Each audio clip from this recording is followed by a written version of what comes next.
13 दिसंबर 2001 सिर्फ एक तारीख नहीं बल्कि एक ऐसा दिन जब कुछ मिनटों ने पूरे देश की दिशा बदलने की ताकत रखी। संसद भवन के अंदर देश के सबसे बड़े नेता मौजूद थे और बाहर खतरा धीरे धीरे अपने कदम बढ़ा रहा था। लेकिन असली सवाल यह है, क्या यह सब अचानक हुआ या इसके संकेत पहले ही मिल चुके थे? हमले से पहले खुफिया एजेंसियों आईबी और रॉ को कई इनपुट मिले थे। इनमें बार बार चेतावनी थी कि दिल्ली में कुछ बड़ा होने वाला है और किसी हाई वैल्यू टारगेट को निशाना बनाया जा सकता है। लेकिन यह जानकारी अधूरी थी, ना कोई तारीख, ना कोई साफ जगह। अलर्ट तो जारी हुआ, लेकिन क्या वो पर्याप्त था? फिर 13 दिसंबर की सुबह एक सफेद एम्बेसडर कार संसद के गेट तक पहुंचती है। सरकारी स्टिकर, सब कुछ बिल्कुल असली। और अचानक सब बदल जाता है।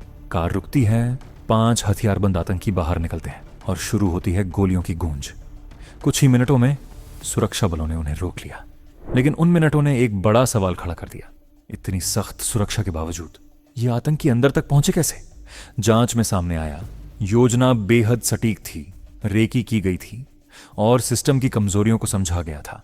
लेकिन सबसे बड़ा सच ये था, खतरे के संकेत पहले से मौजूद थे। शायद अगर उन संकेतों को जोड़ा जाता, अगर उन्हें उतनी गंभीरता से लिया जाता, तो इतिहास कुछ और होता। क्योंकि उस दिन दांव पर सिर्फ एक इमारत नहीं थी, दांव पर था देश की राजनीतिक स्थिरता। और शायद यही वजह थी कि इस हमले के बाद देश युद्ध के करीब पहुंच गया। लेकिन आज भी एक सवाल अधूरा है, क्या इस हमले को रोका जा सकता था? या फिर ये सिर्फ एक हमला नहीं बल्कि हमारी नजरों के सामने छिपी एक चूक थी जो सही समय पर दिखाई नहीं दी? क्योंकि कभी कभी इतिहास गोलियों से नहीं बल्कि अनदेखी चेतावनियों से लिखा जाता है।